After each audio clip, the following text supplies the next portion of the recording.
Que ótimo, Elis. Que Então, eu show. fiquei muito honrada com o teu convite. Obrigada por poder participar dessa Semana da Mulher com assuntos tão interessantes que você vem trazendo. E fiquei especialmente feliz pelo privilégio de estar encerrando essa semana com esse tema tão relevante para a gente, que é a gestão dos pensamentos. Não, e eu fiquei mais feliz ainda porque justamente a gente trouxe coisas leves, coisas pesadas, para temas assim fortes, e aí então a gente encerrar a semana com os pensamentos, isso vai ser muito bom, porque já vai alinhar todo mundo para o final de semana, então todo mundo vai ficar mais leve. Mas olha, deixa eu Assim, apresentar então a minha convidada.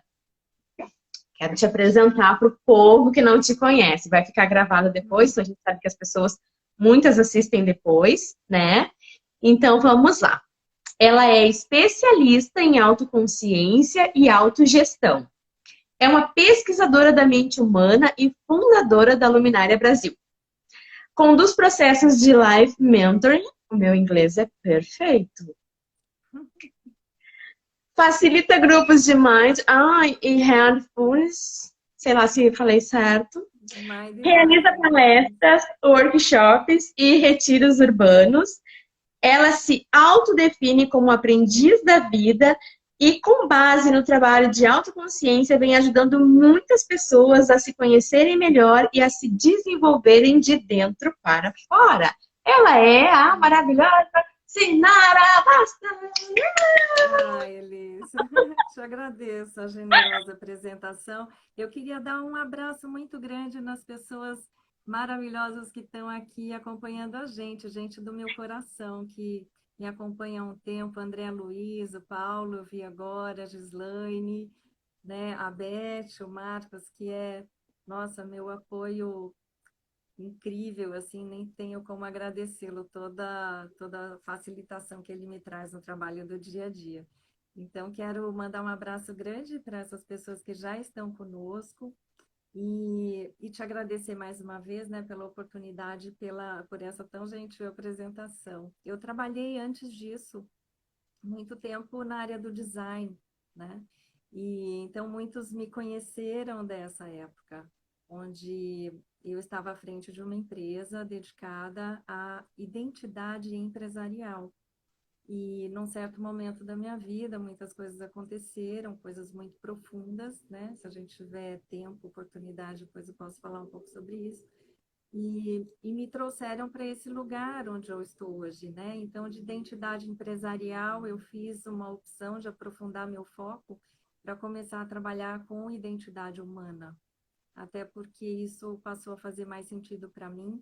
E também entendendo que trabalhando com identidade humana, a gente também está favorecendo a identidade empresarial, porque uma empresa é feita de pessoas, né?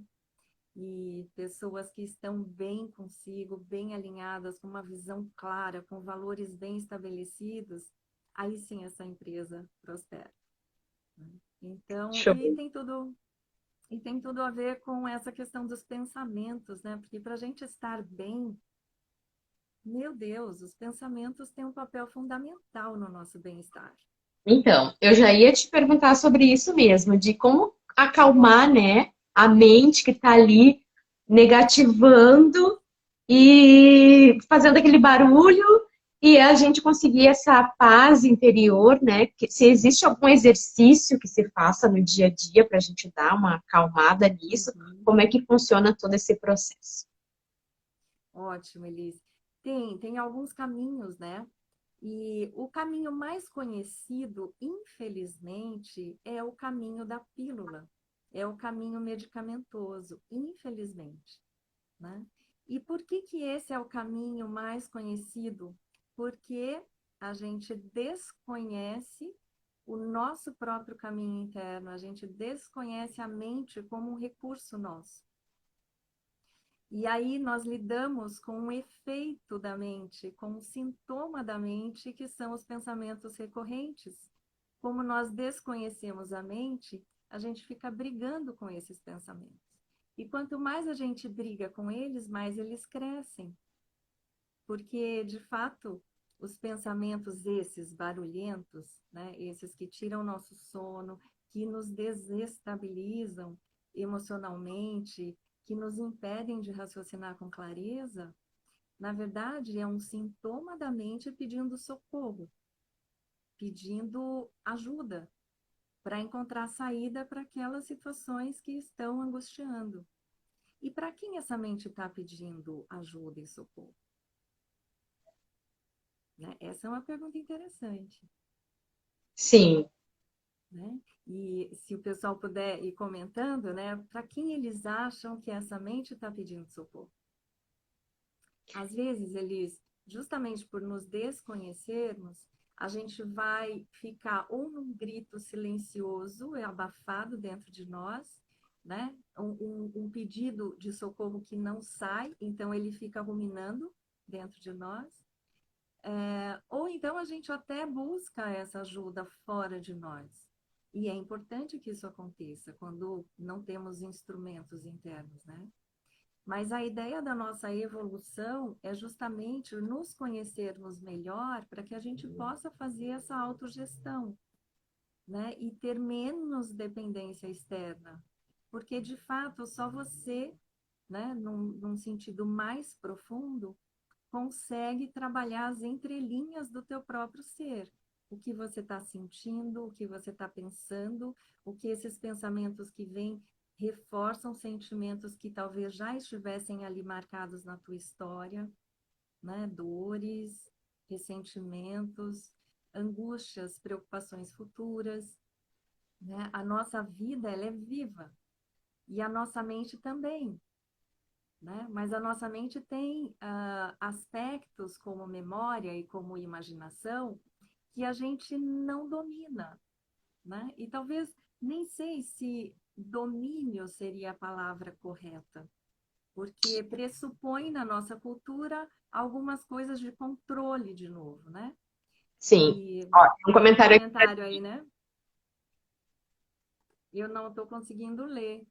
Ó, Tem ela diz muitas. que muitas vezes pede socorro para o nosso corpo e acaba trazendo doenças, né? O corpo acaba respondendo essa questão que a nossa mente está lá enlouquecida. E eu acho que a maior parte das pessoas, o que de fato quer, acredito eu, seja tu viver tendo uma paz interior muito grande, né? Acho que as pessoas buscam essa paz. Mas só para ver se eu entendi então, o que tu estava falando da questão da mente barulhenta, isso há uma valorização nossa. A gente valoriza isso, por isso que ela faz, por isso que ela é barulhenta. Tudo que a gente foca expande. Em outras palavras, seria isso. Sim, porque os pensamentos, eles se alimentam da nossa atenção. É como se a nossa atenção fizesse crescer como um fermento aquilo que estava ali pequeno. Então você valoriza, né, traz essa atenção e aquilo cresce. E assim nascem os dramas desnecessários. Lógico que aqui eu não estou minimizando dores humanas, né, nem situações críticas. Então a gente vê, por exemplo, a situação da guerra, e essa não é a única guerra, né, que a gente está assistindo, tem muitas outras acontecendo no mundo. Quando a gente é exposto a isso, naturalmente tem as respostas que são orgânicas, né? Nosso corpo, ele sente esse sofrimento, ainda que as pessoas que estejam vivendo a guerra estejam do outro lado do mundo, mas somos humanos, nós, né, neurônios espelho e tanta, a nossa própria natureza, a nossa constituição, ela tem essa capacidade, né, de, é, lógico, numa proporção diferente, mas de se conectar àquela situação que a gente sabe que é inaceitável, que é, né, é a falência da inteligência humana uma guerra, né? Falência. Falência da diplomacia, falência dos recursos que nós temos como seres inteligentes. Então, é lamentável isso. E que bom que a gente tem esse sentimento, né? Porque é isso que nos caracteriza como seres humanos. Então, aí entra um ponto importante, né? A gente não negar o sofrimento, a gente não negar as emoções e, portanto, também não negar os pensamentos, mas buscar compreender os pensamentos que surgem, esses que nós estamos falando, né? Que eles vêm de forma recorrente, de novo e de novo vem aquele tema, né? Dei uma situação agora extrema, que é a situação da guerra, mas às vezes o conflito está dentro de nós, em casa, num relacionamento difícil, ou com o chefe, ou com o subordinado, enfim, né? Uma situação desagradável com o vizinho, ou mesmo aqueles desconfortos do espelho, né? De você se ver no espelho e não estar gostando do que você está vendo. E entra, né, aquela falação interna, a mente entra no modo tagarela, reativo, né? Dizendo, tá vendo? Olha, enfim. E aí entra talvez um outro aspecto dela, tentando contemporizar, né? Mas essa voz cresce e vai se alimentando da atenção à medida em que vai conectando também outros pontos, outros aspectos, prejuízos, preocupações, medos, angústias, e a mente fica perdida, né, nessa efervescência interna, né, que se mistura em emoções e de uma tentativa de controle que muitas vezes é impossível, né? Você não para o tempo, você não dá conta de interromper a gravidade atuando, né, nas nossas células, e muita coisa está fora do nosso controle. Só que a gente não cresce com essa educação, né? Infelizmente, uma educação que, de um lado, nos conhece, nos estimula a nos conhecer, nos examinar como vida, para conhecer essa vida que somos, para conhecer os limites que a gente tem como inteligência viva, né? E como estimular essa inteligência para que essa inteligência não seja só técnica, mas que ela seja realmente algo útil para nos apoiar no nosso crescimento, na nossa evolução individual e também coletiva. Nos falta isso na nossa educação, né? Essa cultura de vestibular, ela mata as possibilidades, ela limita muito as possibilidades, né, da vida inteligente que somos. E isso fica muito nítido, né? O volume de pensamentos, o nível de sensibilidade num sentido de alcance de percepção e também de estabilidade emocional fica nítido quando você compara os alunos, né, desse mundo ocidental, dessa cultura de vestibular, e outros alunos que estão fora disso, mas muito mais envolvidos em compreender a vida, né? Pesquisar a vida com propósitos, com pesquisas que servem à vida, né? Aqui e agora, o que a comunidade precisa, o que a sociedade está demandando. Então, quando a gente está nesse esquema de estabelecer metas, ah, de cultivar uma superficialidade, digamos assim, né, como principal filtro para a gente se localizar na vida e também olhar para os outros à nossa volta, né? Essa mente fica totalmente desconectada. Ela fica muito mais vulnerável, né? Porque aí entra o que a gente assiste hoje, né? As principais causas de ansiedade e depressão têm raiz na preocupação com julgamentos, o que vão pensar de mim, né? Nossa, como que vão me julgar, analisar? Enfim, né? Eu preciso corresponder às expectativas do outro, mas eu nem mesmo, às vezes, conheço a minha, sobre mim, sobre minha vida, né? Então, esse tema, ele é riquíssimo, é maravilhoso, é um dos temas que eu mais gosto de trabalhar, porque ele é um tema transversal, né? Então, sim, E tu falou da questão da pílula, né, do medicamento, ele ser, enfim, uma opção, mas a gente também tem a opção da meditação para acalmar isso, a gente. ótimo. E aí eu quero costurar também aqui, integrando a contribuição da Gislaine, um aspecto que é super importante, Elis. Quando a gente pergunta para quem que essa mente está pedindo socorro, né? A gente pensa para o corpo. O corpo, ele tem condição de ajudar essa mente? Em que medida? Em que medida ele processa tudo isso? Então, na verdade, o endereçamento dessa ajuda, ele está indo para um nível que precisa ser maior do que a própria mente. O corpo, ele é a nossa primeira casa, a gente sempre fala isso, reforça nos grupos, né? É onde a gente habita mesmo, né? E ele está totalmente conectado aos processos mentais. Então, ele tenta dar conta da bagunça da mente. Ele tenta dar conta. Com sinais de dores, de desconforto, né? De tudo que vai surgindo como sintoma no corpo, né? Mas ele também não dá conta de resolver o que é do sutil, a não ser com os sintomas. Um sintoma começa, antes de se instalar como doença, né, o corpo tentando processar tudo isso, ele começa com aquela dorzinha de cabeça, um desconforto aqui, é coisa sutil. Que se a gente não estiver ligado, não estiver presente em nós mesmos, a gente vai passando batido feito um rolo compressor, né? Então, de novo, essa pergunta é extremamente importante. Quem tem condição de ajudar a nossa mente dentro de nós? A mente, ela é maravilhosa, ela é um produto incrível, sensacional da nossa evolução. Foram necessários mais de 250 mil anos para a gente chegar no estágio onde nós estamos. Então, nós temos esse privilégio, esse presente de ter a nossa mente, né, com inteligências múltiplas, com múltiplas capacidades e tudo isso. Só que o que adianta se nós não conhecemos esse equipamento sofisticadíssimo que nós temos? Quem que dá conta de desenvolver isso?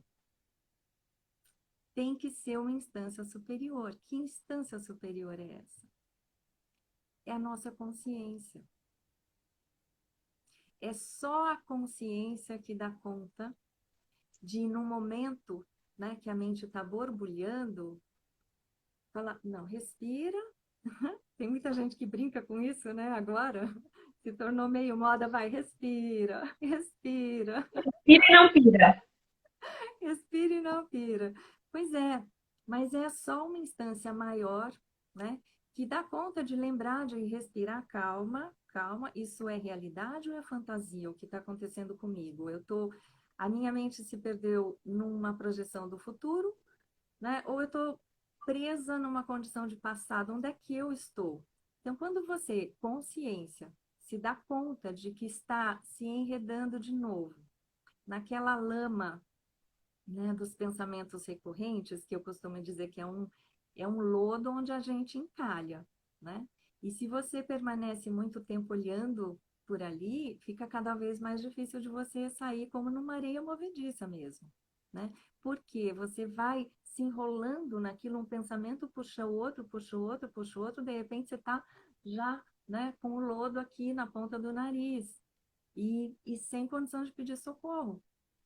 Então, por isso, a importância da gente permanecer atento, consciente do presente, né? E observando esses pensamentos. Opa, para onde que eu estou escapando aqui? Nossa, eu estou super preocupada com a minha meta, né? Com algo que pode acontecer, ou com essa guerra, vai que alguém aperta esse botão, o que que vai ser de mim, da minha família, etc. Enfim, a gente já deslocou para um ponto futuro. Veja, não que essas preocupações não sejam legítimas, né? Existem elementos da realidade que são os gatilhos para que a gente tenha esse sintoma da mente de preocupação. Mas olha que extraordinário, como a mente foi criada em nós, né? Foi desenvolvida em nós como um equipamento sofisticadíssimo para nós protegermos a vida, para zelarmos pela vida, né? Para ampliarmos e melhorarmos nossa condição de vida. Esse é o papel da mente, ela vai tentar fazer o papel dela. Só que muitas vezes ela não dá conta, porque ela quer ir além do que é a alçada dela. E aí ela fica buscando saídas, e saídas, e saídas, e não encontra. E na impotência que ela experimenta nesse momento, né, engatando as emoções, a frustração chegando, então ela, ai meu Deus, vou morrer, Ai, o que que vai ser? Enfim, começa a criar drama. Se ela estiver por ela mesma. Se ela não tiver um nível superior, digamos, né, a quem recorrer. E quando a gente fala nesse sentido de consciência, a gente está também falando, Elis, num sentido de essência, essência de vida, inteligência de vida. Nosso corpo tem uma inteligência inata, né? Você é tão incrível isso, é tão apaixonante, que não precisa se preocupar como que o teu estômago vai fazer a digestão. Você não precisa ficar pensando sobre a digestão, ele vai gerir, né? Você não precisa regular e controlar exatamente outros aspectos que são próprios do nosso metabolismo, né? E controlar os minutos, os segundos e tal. O nosso corpo dá conta disso. Porque tem essa inteligência viva, que é a inteligência de vida, de essência, que somos nós, conectados diretamente a uma fonte superior, que é a fonte de vida do universo. Se isso não estiver no nosso campo de atenção, no nosso, digamos, no nosso entendimento, né, do que nós ficamos muito frágeis. Qualquer coisa é risco. E aí toca o nosso medo essencial, que é o medo da morte. E no medo da morte, meu Deus, quem dá conta? Né? Então, essas questões, elas são extremamente relevantes, especialmente nos tempos que a gente está vivendo, né? E onde a meditação entra? Entra justamente como um apoio para nós descobrirmos, né? Primeiro esse mecanismo, observando, examinando. Eu digo que a meditação, ela é uma autociência, né? O que que é uma ciência? O que é a atividade de um cientista? É observar para compreender, para conhecer, né? E como que ele observa? Ele observa com respeito àquilo que ele está observando, né? Ele observa com curiosidade gentil. E ele observa com um espaço, né? E dando espaço para aquilo que ele está observando ser como é. Não é assim? Então, nesse sentido, a meditação nos convida primeiro a observar, porque a observação é a chave da nossa inteligência e da nossa localização no mundo, né? Então, primeiro nós observamos, não de qualquer jeito, não para criticar, não para julgar, não para comparar e nem para querer que fosse diferente. Nós observamos para examinar por que eu estou pensando nisso agora. Deixa eu ver o que está acontecendo comigo, né? Para onde minha mente está me levando de novo? O que está embaixo do tapete dessa mente? E aí a gente levanta esse tapete, né? Eu gosto dessa ilustração. O pessoal que me conhece sabe que eu uso algumas vezes, né? A gente levanta para ver o que está ali, né? Quais são os ciscos, preocupações, medos, angústias e tal. O que tem? Quais são os elementos que estão ali me trazendo para esse estado? E eu acolho isso, em vez de brigar com isso. E esse acolher não se trata de uma postura de aceitação passiva, não é isso, não tem nada de passividade nisso. Primeiro, porque é um grande desafio, né? Você aquietar o suficiente para e ter a coragem para falar, deixa eu ver direito o que está aqui, o que me cabe, o que eu estou fazendo aqui dentro da minha casa, por que eu estou gerando tanta confusão dentro de mim, né? Então, você percebe que é uma postura ativa e é uma postura madura também. E é isso que corresponde ao nosso próximo passo evolutivo. Porque, senão, a gente fica feito marionete, deixando a nossa atenção vulnerável para qualquer estímulo externo nos dominar. Isso que a gente vê muito acontecendo, né? O excesso de distração, o excesso de dispersão, o excesso de ansiedade, né, depressão e tudo que a gente vem vendo como um dos maiores desafios da nossa era, decorrem disso, do fato de nós desconhecermos quem somos, brigarmos com a nossa mente e chegar ao ponto de achar que a nossa mente é a nossa inimiga. Porque à noite você quer dormir e ela não para. O teu corpo está ali para descansar e ela não desliga. E aí você fala, mas que inferno, né? Que inferno é esse que eu estou criando dentro de mim?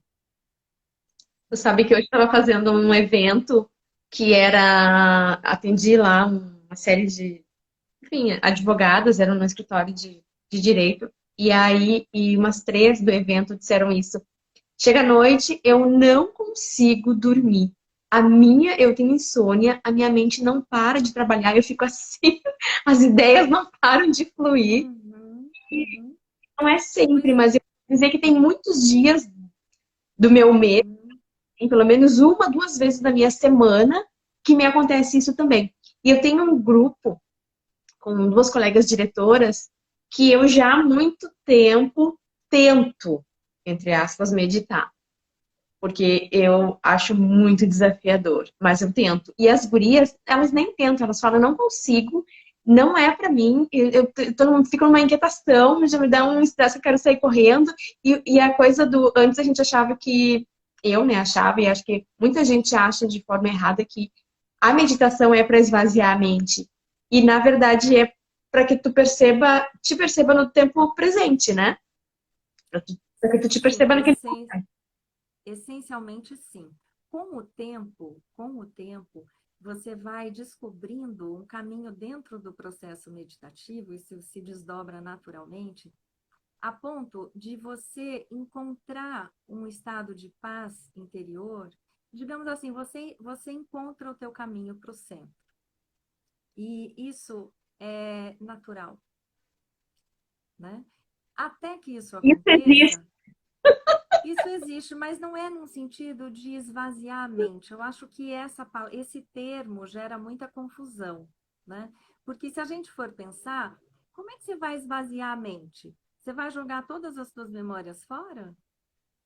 Você vai cancelar todas as possibilidades de raciocínio, de imaginação e de tudo que tua mente é capaz de trazer e de fazer em teu favor para a tua vida? Não se trata disso, entende? Agora, eles têm muitas linhas meditativas, né? Nós trabalhamos com Mind e Heartfulness, são duas linhas que eu escolhi, na verdade a mesma linha, né? Ou muitos chamam Kindness, que é esse exercício da autogentileza, do autocuidado com a vida, não só consigo, mas com a vida de forma geral, né? E eu escolhi justamente porque não tem um cunho religioso e tem um alcance que é fantástico. E isso que você descreve como dificuldade, né, na tua equipe, na tua rede, é a coisa mais comum que tem. E muitas vezes, perdi o número de situações onde nós recebíamos pessoas, né, e sempre recebemos pessoas para fazer prática experimental, que chega falando assim, olha, eu tô aqui porque minha psiquiatra mandou, minha psicóloga, e, e eu não acredito, eu nem sei se eu vou, né, curtir isso, mas ela mandou, eu tô aqui. Ou então já chega falando assim, ó, eu vim porque meu marido insistiu ou minha esposa insistiu, eu duvido que eu vou conseguir aquietar, porque eu sou uma pessoa agitada demais, isso não é para mim não, né? Eu sou ligada aos 220, imagina que eu vou dar conta de ficar sentado. Então, assim, pode ser, pode não ser, o que a gente diz, como acolhe essas pessoas, né?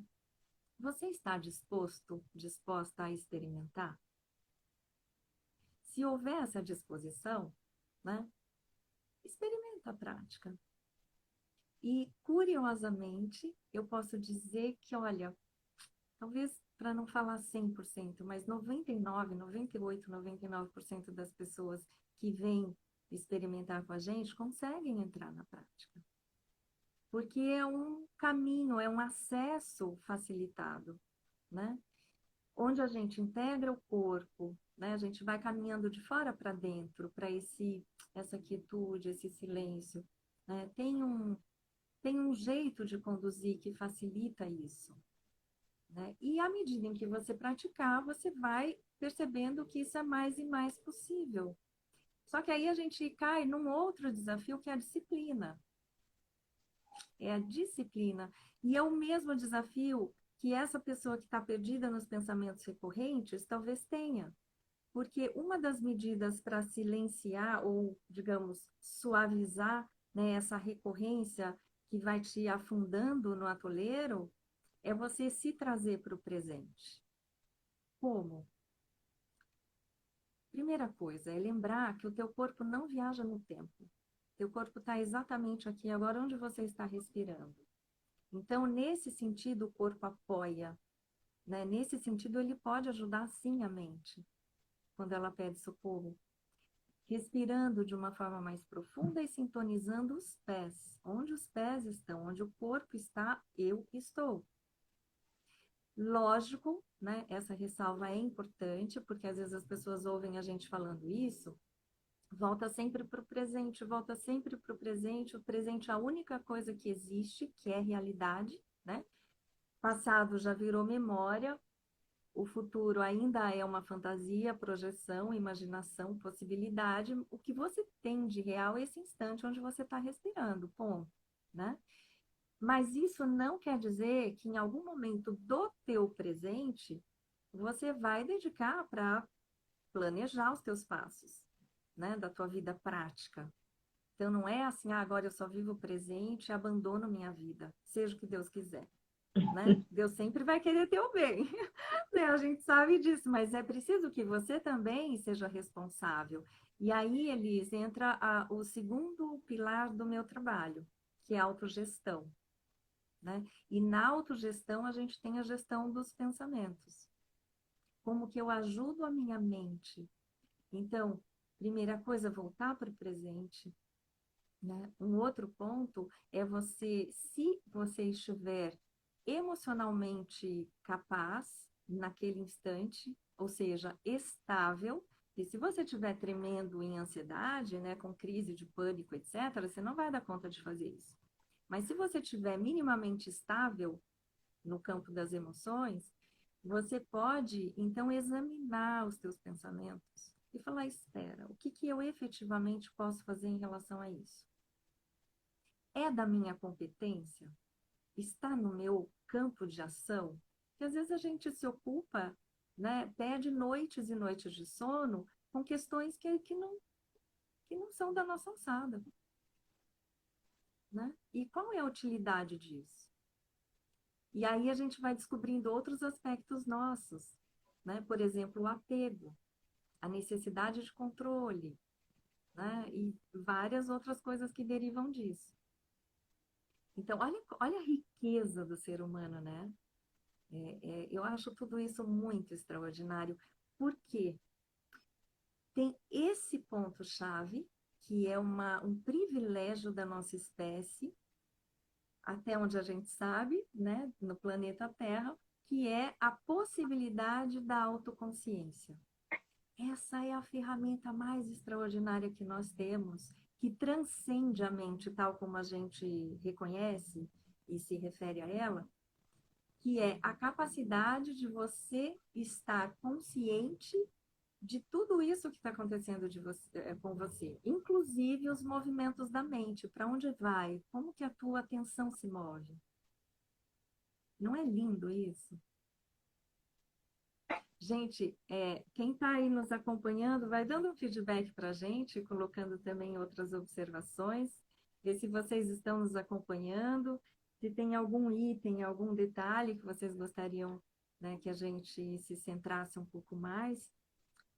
Mas enquanto isso, Elis, queria te contar uma coisa também super interessante, que é o seguinte: tem estudos, né, que demonstram que um ser humano, em média, um humano adulto, tem em média cerca de 50, 60 mil pensamentos por dia.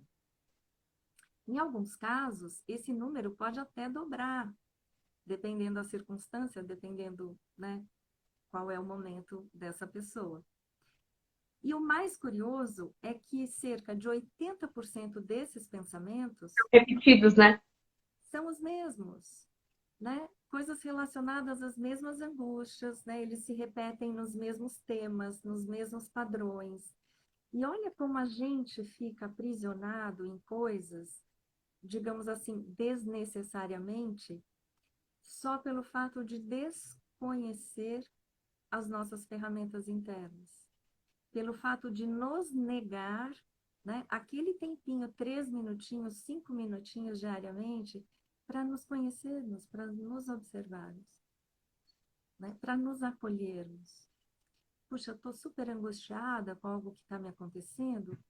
Calma aí, deixa eu olhar para isso e antes de investigar, deixa eu aceitar que nesse instante a minha condição é essa, para eu poder, então, estar presente nisso e sair disso. Que a gente acha que aceitar é cruzar os braços e... Não, no sentido meditativo, a aceitação é teu ponto de partida de transformação. Porque você só pode transformar a partir da realidade dada, né? Posta. Só a partir do fato em si. Sim, Que enquanto tu tá ligando, tu não consegue mudar nada.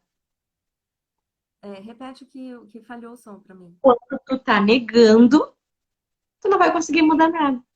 Não, e pior, enquanto você está negando, você está alimentando esse lugar de onde você quer sair. É mais ou menos, olha, pensa uma briga. Pensa uma briga onde um quer falar mais alto que o outro. A tua mente vem, né, gritando lá, pedindo socorro, você acha que ela está te ofendendo, acha que ela está te afrontando, e aí você, ai, mas que droga, essa mente não para, eu quero dormir, ai, que inferno, isso, aquilo, né? Então fica, né? O que vai acontecer? Você vai rolar de um lado para o outro, furiosa com você mesma, né? Com a mente, tua inimiga nesse momento, você vê assim, e no dia seguinte, provavelmente, você vai estar mais cansada, a qualidade dos teus pensamentos vai ficar impactada, a qualidade dos teus resultados no dia, né, também vai descer num ponto muito, muito baixo de desempenho, e assim por diante. Então, olha isso, né? A gente tem essa inteligência, essa sabedoria para ser usada. Mas a gente precisa fazer um caminho diferente desse que a gente vem fazendo. Que achar que a nossa mente é a nossa inimiga, que achar que o único remédio é o medicamento, né? É uma droga que vai dopar você, que vai começar a deixar tua boca seca, vai te deixar prostrada, se desconhecendo, se estranhando como ser humano, né, se distanciando das tuas forças. Eu não estou dizendo que em alguns casos, né, os medicamentos não possam ser úteis, e aí os psiquiatras, os médicos vão saber fazer essa condução, né? A gente não entra nesse campo.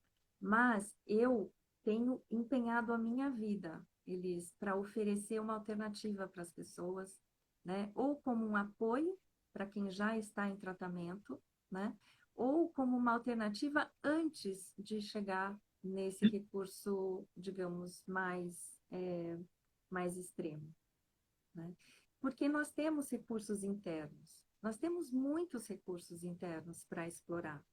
E se nós formos ver, por exemplo, né, como que tá certo que é um mundo numa configuração diferente dos nossos avós, dos nossos ancestrais e tudo mais. Hoje o mundo, ao mesmo tempo, ele é um mundo curioso, né? Porque nunca na história humana o homem desfrutou de tantas facilidades como essas que nós temos. Nunca, jamais.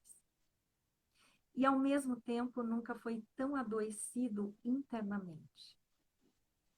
Né? É curioso isso, parece um paradoxo. Né? Mas se a gente for olhar todo o conhecimento que sempre esteve disponível para a gente, já há milênios, né? Você tem o recurso da oração, você tem o recurso da meditação, pelo menos mais de 2.500 anos que esse recurso está disponível. Talvez a gente não conhecesse, não soubesse disso antes, né? Mas a observação da vida sempre esteve disponível para todos nós, né? E esse saber que a gente nasce, um dia morre, e o que está vivendo nesse meio campo, né? Nesse espaço entre o nascimento e a morte? Quem sou eu que estou aqui experimentando tudo isso? Essa é uma pergunta natural, né? Que todo ser inteligente deveria fazer. naturalmente. Crianças fazem isso. Eu me fazia essa pergunta quando criança e conheço muitas outras pessoas que também se fizeram, né? E então, além disso, a gente tem também as figuras dos conselheiros, né? Dependendo da tradição, as sociedades, então você tinha lá o padre, tinha a avó, tinha a benzedeira, tinha tanta gente que apoiava a vida, né? É, mas num sentido de vida.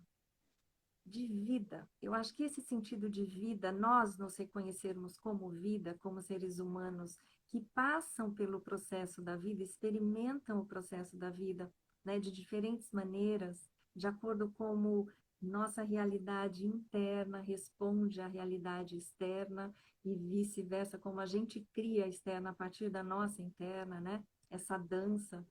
Então, eu vejo que a gente tem muitos recursos, tem inclusive o próprio trabalho, se a gente souber dar a perspectiva real e adequada para ele, né? Um trabalho com senso de propósito. Isso é um remédio santo para as nossas preocupações angustiadas pela ansiedade, pela mente ansiosa, né? A gente pode lançar mão de outros recursos que também sempre estiveram aí, um hobby, uma dança, uma arte e tantas coisas que nos fazem bem. Só que a gente vai ter que fazer escolhas diferentes para liberar esse tempo. E só a consciência dá conta de fazer escolhas melhores. Eu ia Não te é a perguntar. mente condicionada. Não é a mente condicionada. Eu ia te perguntar sobre isso mesmo, sim, sobre a questão do exercício físico, de movimentar o corpo. Acho que tudo isso ajuda também, né? Acho que o sedentarismo, de uma forma geral, ele acaba nos puxando para baixo de uma forma muito negativa e minando os nossos Uhum. pensamentos. Sem dúvida. Ótimo você ter trazido isso, Elis, porque é o fato de nos lembrarmos de que nós somos um sistema, né? Uma unidade. O que você trabalha no corpo reverbera na mente. O que você trabalha na mente, nas emoções, reverbera no corpo, porque é isso, não dá para dissociar e fragmentar como a gente insiste em fazer, né, muitas vezes. E quando você tem um outro dado aí super importante, né? Que são os neurotransmissores. Então, quando você tem um pensamento negativo, isso muda toda a tua química, a bioquímica do corpo. Se ele for recorrente, né, muito mais. Então, a vida é algo tão apaixonante, tão extraordinário, que é quase inaceitável a gente olhar para as nossas vidas e ver que a gente não enxerga essa vida, que a gente sufoca essa vida, a gente estraçalha com essa vida, colocando um monte de lixo sobre ela e perdendo ela de vista, Não né? valorizando, né, o que nos foi dado por Deus. A gente anda muito distraído, Elis, distraído demais com coisas pequenas, né? E buscando conhecimento, só que conhecimento que é inútil muitas vezes, ou que é secundário, né? Que talvez seja assim super importante, mas depois que você já tem o essencial, o conhecimento essencial, ou minimamente andando junto com isso, né? E então falando dos neurotransmissores, eu acho que uma coisa importante, né, de lembrar é esse saber demonstrado hoje pela ciência que um pensamento altera a tua química, um pensamento te leva para o céu, te traz uma emoção gostosa, né, construtiva, que te anima, que te traz energia de realização, assim como um pensamento te manda para o inferno. Ou melhor, traz o inferno e gera o inferno dentro de você, né, descarregando adrenalina, cortisol, né, essa sobrecarga das adrenais que fazem o quê? Impedem que a tua mente raciocine. E aqui é um ponto super relevante da gente saber, se lembrar de diferenciar quando eu estou tendo pensamentos e observar a qualidade deles, se eles são funcionais ou disfuncionais, e quando eu estou raciocinando com um fim, com um objetivo, sabe? Empenhando a minha inteligência para uma coisa que é concreta, onde eu preciso aplicar e reunir ali as minhas experiências, os meus saberes, a minha intuição, a minha imaginação, minha criatividade, né? Então, existe essa diferença e nós passamos batido por elas. E a gente acha, olha, a gente acha, né, que essa mente é algo tão extraordinário de um lado, todo mundo fala, né, valoriza, a gente está numa sociedade que valoriza muito o mental, em detrimento das emoções, o que é também uma pena, né, porque elas trabalham juntas. Então, a gente está numa sociedade que, de um lado, faz isso, mas que, de outro, morre de medo dessa mente e não sabe lidar com ela. Né? Então, a gente fica num jogo interno de 880. Às vezes você ama a tua mente quando ela te ajuda, né, numa situação e odeia quando ela não te favorece e te tira o sono ou, né, cria problema. Quando a gente toma fantasias como realidade, projeta expectativas irreais, depois se frustra com elas, exigindo do outro, né, a responsabilidade de nos realizar, trazer a nossa felicidade e assim por diante. Então, acho que cada vez mais, nesse mundo que a gente está vivendo, Elis, a gente precisa acordar para tudo isso e decidir crescer. É difícil? Pode ser divertido, inclusive, né? A gente vai encontrar desafios. Agora, é confortável esse lugar onde nós estamos? Onde não dá para dormir direito, onde a gente não digere direito, porque até a nossa digestão fica comprometida com a qualidade daquilo que a gente traz para a gente, com o tempo que a gente dedica, né, às refeições e tudo. Então, a gestão dos pensamentos é principalmente esse convite a mudar, atualizar, a evoluir na nossa perspectiva sobre nós mesmos. E olhar os pensamentos como sintoma. Isso é um ponto-chave aqui dessa conversa, né? E eu só, agora pegando um ponto também importante, eu só consigo gerir, né, gestão dos pensamentos, eu só consigo gerir aquilo que eu conheço. Se eu não conheço, se eu não tenho competência para isso, como que eu vou administrar uma coisa que eu desconheço? Não sei que recursos estão ali, quais são os limites, o que é possível, o que não é, né? Não sei como combinar, né, um instrumento com outro, quando eu ligo a luz, não sei.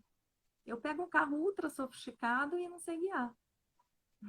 É mais ou menos assim que a gente está, né, como raça humana, Na verdade, eu tô aprendendo. falando tudo isso e eu tô aqui viajando e pensando que tem uma amiga que ela fala que as pessoas elas ficam adultas, mas elas não adulteceram Legal, interessante isso. a idade, mas a gente não Uhum. cresceu, né? Não amadureceu, não. Enfim, somos adultos com mentalidade mimada Eu às vezes, acho, viu? eu acho que isso tem muito a ver também com um aspecto da nossa cultura que é avessa, tem horror a qualquer tipo de frustração, né? A gente quer poupar os nossos filhos de viver, experimentar esse sentimento, a gente quer evitar a todo custo que nós tenhamos esse sentimento da frustração. E então é uma ilusão, né? Como se a gente quisesse viver a vida no seu todo, mas excluindo as partes que nos levam para esse lugar da plenitude, né? A vida é um todo, não dá para viver só uma parte dela. E é justo na frustração que a gente consegue dar o nosso próximo passo evolutivo na nossa referência, na nossa régua, né? Não estou falando em termos ideais, assim, de propósito da humanidade, eu estou falando do nosso caminhar, né? O nosso percurso individual aqui, que, lógico, reflete no coletivo. Então, você imagina, Eli, se o mundo não precisa ser 100% dele, mas se a maior parte do mundo tivesse realmente empenhado nisso, a gente nem precisaria sonhar com um mundo melhor, ele já seria bom o suficiente. né? Ele, na verdade, ele já é bom o suficiente, mas a gente transforma ele num puta inferno, né? Com perdão da expressão aqui, aos nossos amados, né? Que estão nos acompanhando. Às vezes eu solto palavrão também, viu, gente? Não é porque eu medito que eu não posso falar palavras densas, né? Às vezes. E falo até para trazer esse impacto mesmo. É importante a gente se lembrar disso, sabe? Sim. E então, e só para complementar um ponto que eu citei, né, dos cientistas, falando, olha, tem impacto no corpo, né? Cada pensamento impacta. Eles chegam a dizer exatamente assim, ipsis literis. Olha, cuidado com o que você pensa, porque as tuas células estão ouvindo. As tuas células estão ouvindo. Você é Já um ouvi todo. isso muitas vezes. Aquilo que tu pensa é o que tu é. Você é um todo. Eu acho que aquilo que tu pensa é o que é, eu colocaria de outra forma. Aquilo que Uhum. você pensa é provavelmente o destino para onde você está caminhando, na tua experiência humana. O que você é outra coisa que está além disso. O que você é uma essência, né, que a gente precisa descobrir. Ela está, ela é. Essência não muda. Não é um pensamento que vai mudar a tua essência. Não é uma vida, digamos assim, condenada a uma infelicidade, condenada entre aspas, né, pelos próprios pensamentos, que vai transformar a tua essência. O que acontece é que através dos pensamentos, sem clareza, pensamentos automatizados, reativos, né, disfuncionais, eles vão reforçando padrões que são justo aqueles que a gente não quer reforçar. E vai nos levar para lugares onde a gente não quer ir. Faz todo sentido. Se eu Como queria. está o nosso tempo? A gente já está 55 minutos conversando. Puxa, Queria passa rápido. te agradecer imensamente pela tua presença. É sempre um prazer estar contigo. Sempre que quiser, volte, porque eu acho que tu tem muito para agregar. O tema da nossa semana era mulheres que inspiram e mulheres que trabalham com propósito. Então, como eu sou uma mulher que trabalha com propósito, eu queria trazer outras mulheres com propósito também. E fiquei muito feliz de ter aceitado o convite, a gente encerrar a semana contigo com chave de ouro. E eu queria que tu abrisse aí os convites para todos os teus projetos, quem quiser, enfim, te contatar, contratar os teus serviços, como é que faz para te acessar e tudo mais. Puxa, obrigada, Elis. Olha, antes eu queria só deixar uma palavrinha, que é uma palavrinha desse livro maravilhoso do Yogananda, né, Autobiografia de um Yogi, falando sobre os pensamentos. Olha que lindo isso, Elis, se não faz sentido. Nos homens superficiais, os peixes dos pequenos pensamentos provocam muita agitação.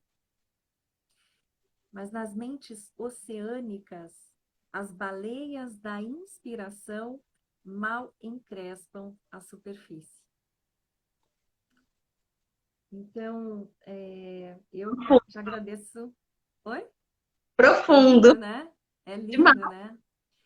É um convite a expandir esse campo de saber, né? De saber-se vivo, expandir essa consciência para essa mente oceânica, a mente que se abre realmente para olhar além dos rótulos, né? Além da superfície. E aí a gente encontra tudo, tem o propósito, tem a energia, né? Tem a inspiração, tem tudo que a gente precisa para dar conta do que a realidade traz, da maneira como for possível, né? Ainda que o sofrimento faça parte, a gente não se entrega nele, né? A gente vive o sofrimento, mas não se deixa vencer por ele, porque somos maiores do que ele, somos vida, né? E essa vida consciente e inteligente. Então, quero te agradecer demais, Elis, pela oportunidade de poder estar falando disso, que é a minha paixão. E nós temos também, para quem gosta desse caminho que eu estou propondo, né? Quem se identifica e está buscando um apoio nesse sentido, Elisa, a gente está lançando uma jornada meditativa que é justamente para quem é iniciante, né? E mesmo no nível introdutório, ela traz elementos super importantes, é no meio digital, então as pessoas que estão fora têm esse acesso. É uma jornada de 4 semanas, com alguns apoios assim para a pessoa se auto-perceber, né? Para ela fazer esse acompanhamento, a gente vai estar também com esse apoio. E em breve nós teremos, para quem está realmente sofrendo com ansiedade, esses pensamentos recorrentes, nós teremos um processo de mentoria, né? Já fizemos outros eventos de detox mental, focando esse assunto, sempre delicioso trabalhar e ver os resultados, né? As liberações, assim, como as pessoas conseguem dar um passo à frente. E nesse próximo vai ser uma mentoria online, então quem tiver interesse pode entrar em contato conosco. Fora isso, nós temos a mentoria individual, né? Que você sabe, esse é um trabalho que eu já venho trazendo há algum tempo, para acompanhar, né, essa pessoa que precisa de um apoio, no sentido de ajudá-la a descobrir esse próprio mestre interno, né? A ampliar esse espaço de liberdade interior através de um campo de autoconsciência e de autogestão. Então, eu deixo esse convite aí para o pessoal que se Sim. interessar. Tem Vai um ser uma comentário aqui, tu satisfação. consegue ver esse? Não estou conseguindo. Sinara, você é uma mente brilhante, um ser de luz. De quem foi o comentário? Quero agradecer demais. Beth, você é sempre generosa comigo, Beth. Eu te agradeço demais. Nós todos somos, né? Nós todos somos. E aí tem muito aquela palavra de Cristo que vem nessa direção. A gente precisa, eu estou aprendendo ainda isso, a gente precisa aprender a colocar a nossa luz para brilhar sobre a mesa e não escondê-la embaixo dela, né? Na Mary E o que ajuda. Na Mary Kay a gente fala que não é sobre brilhar, mas sobre iluminar as pessoas, né? Exatamente. E Exatamente. E Elisa, eu também quero te parabenizar, porque eu vejo isso, né, nesse teu trabalho, na tua dedicação, no teu comprometimento com a tua equipe. Então, parabéns. Eu acho que é um privilégio para as tuas, né, para as tuas pares, assim, tuas colegas que estão nessa rede, um privilégio ter você orientando, você abrindo esse caminho, apoiando. Então, parabéns, porque eu acompanho um pouquinho o teu trabalho e tenho muita admiração, né? Então, muito obrigada mais uma vez pela oportunidade que você me trouxe. obrigada eu, de coração. Um final de semana maravilhoso para todos vocês. Sim, gratidão. Muito obrigada, querida. Um beijo grande a todos vocês. Espero revê-los em breve. Até mais, Tchau. Liz. Tchau, tchau.